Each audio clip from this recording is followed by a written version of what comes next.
Hey folks, welcome to Market Intraday Analysis by InTheMoneyStocks.com, your leaders in pure technical analysis, avoiding all that Wall Street hype. Today, Monday, March 9th, 2009. Well, we are seeing the markets basically flat on the day today. They were up earlier, now selling off a little bit and slightly to the negative side. The NASDAQ is leading things percentage-wise down about 11 points right now. And you are seeing the techs, which were weak on Friday, and remember, the NASDAQ was lower while the Dow and the S&P were higher on Friday, so that showed you relative weakness in techs. You are seeing that again today. Now, right now, the Dow is down 36 points, the NASDAQ down 11, the S&P down about 1.5 points. So you can really see a very minor market move to the lower side right now. We've been kind of choppy all day, up and down, up and down. Now, I want to go over, obviously, our trendline analysis techniques and show you guys the current intraday levels that you want to be watching in this market, because that's really what it all comes down to. You guys know how we do this. You guys know the accuracy that these lines turn out to be. We are an educational firm, obviously, focused on guidance, avoiding Wall Street hype through using key technical trend lines, various other techniques we've developed, and that's really where we've built our reputation on. Now, what you're going to do here, folks, is first take your levels, all right? Your main level should be any levels you see from the previous day or the previous couple days. You want to make sure you have those in. Right away, first of all, you want to draw in some key levels. And first of all, what I'm going to do is take in this level. All right, let's draw that across. And you can see basically taking the closing pivot points right up here from Friday's move up and then the move down. Just draw it across. You virtually get this cross here on the high of the day. Now, it's not exact, and I'll show you why. Because there's another trend line in here that you have to be aware of, and this is another thing you want to do. You want to take the high of the day from Thursday and hit the high of the day from Friday. Remember, you always want to take highs and lows from charts. So we want to draw that in. All right, let's draw that in. Oops, got to do it a little more accurate than that. Get it to stick. All right, so we'll take our high of the day here from Thursday, connect it to the high of the day on Friday, and what all of a sudden do we see we get in this market? But you get a cross-section of the current market conditions if you extend that line, and we'll extend that even a little more so. And look at that, right to the penny. All right, beautiful cross right to the penny. So you have a bunch of levels right here. Whether you take this point or this line and draw it right to that point, you're getting a bunch of levels that are all telling you this level is a major resistance level. Even so, right above it, you have the 200. So you have to be on conservative mode as you approach this, all right? This market on the gap down, decent buying opportunity, no doubt about that. But as you rise up, you have to be looking to take profits right around this level, because even if it goes through these two trend lines, you have the 200 moving average right before. And again, this is why the elite traders that use trendline analysis like we do, and we teach this in our research center to our premium subscribers, this is why they're so key into making money, and they're a step above every other technical trader. Every other trader is waiting for the hit of the 200 moving average to go short or to sell into. All those traders, because it never got there and went right to these trend lines, missed out on the short, or they held their longs until it pulled back and they sold for less of a profit.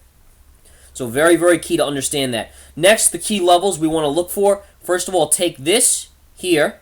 All right, you want to take your pivot point from Friday. And remember, a pivot point can be an up move and then a reversal, or a bear flag before it pivots down again. Here we're taking that pivot point, drawing it right across, and look at what we get, guys.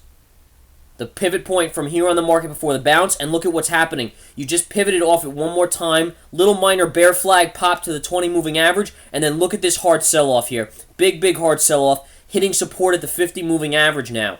All right, so that's your next level. I'm going to draw in our other levels, and let's see if we can come up with where this market could be going if it goes through that 50. This could be one level, which is a definite possibility, no doubt about it. That could be something to watch. All right. Now, we also have a couple other things we want to do, obviously.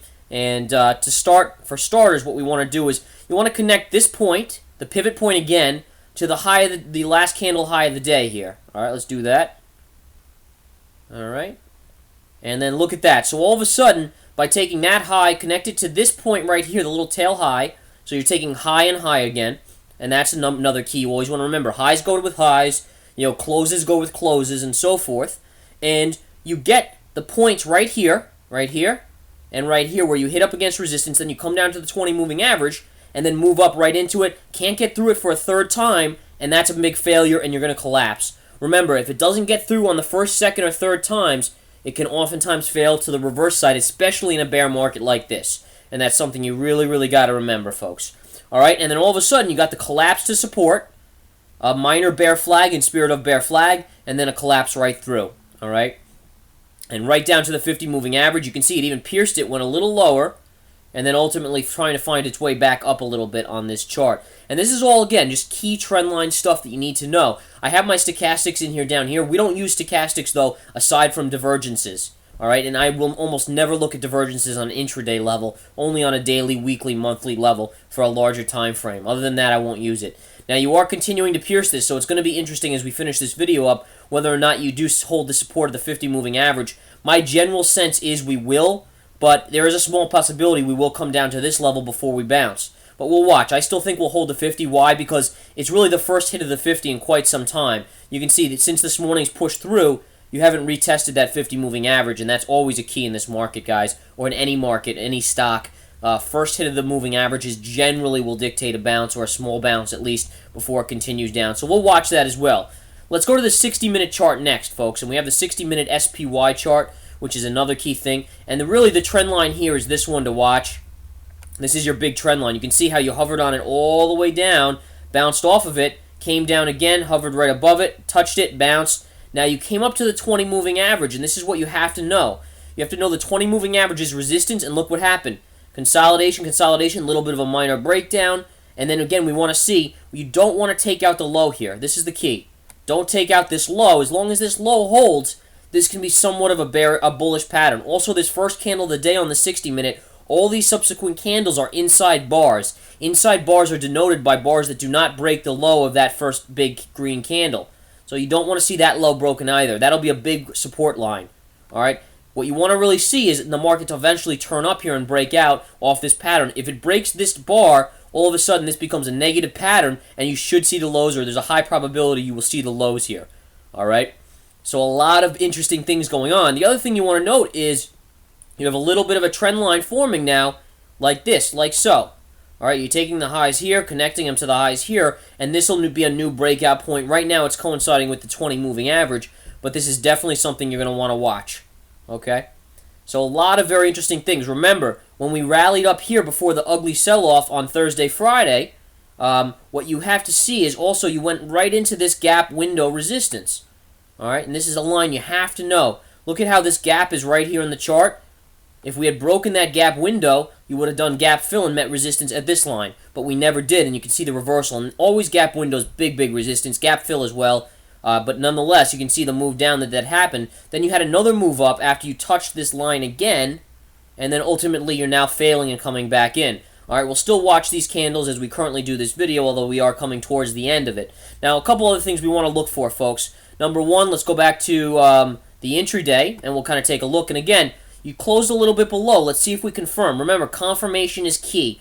If this confirms and breaks the low, high probability it goes here. So we did close a little bit below that 50, but you could easily reverse back up unless you take out that low. You take out that low, fair probability you hit the lows. And again, it's all about putting odds in your favor, folks. I know too many technical traders, too many fundamental traders. It's like they're at the casino, 50-50 odds at best. Usually you have to go contrarian to all those guys, and that's why they actually lose more than 50% of the time, because they're going with the masses, and the masses will always be wrong. You use these levels, you use these trendline analysis tools, you use confirmations. All of this stuff limits your loss or your risk of loss or your probability of loss. And that's really what it all comes down to, folks. I can't stress that enough, is that you have to learn this. And it's not easy. We're educators here. We trade, we educate, we teach you through our research center. Our elite subscribers make leaps and bounds. I've got guys in the trading room with me that started out as beginners, and now they're making money hand over fist. It's really amazing. I'm so proud of them, for real. But long story short, even if you can't be in the trading room, you have to learn this stuff because it will improve everything you do on charts. Whether you're an investor, a swing trader, a day trader, it doesn't matter. Everything can be applied. I only go over the intraday charts in this video for free because obviously the premium guys get the analysis on this daily chart, on this weekly chart. What is this weekly chart telling us? What is the daily chart telling us? That's obviously for the premium guys. All our key levels, obviously, on a daily basis. What are we looking for tomorrow and so forth. I never cover that, obviously, in these videos, as that's just for premium guys. Alrighty, have a wonderful day, guys. Once again, the market under a little bit of pressure, just slightly to the downside. We will talk to you tomorrow.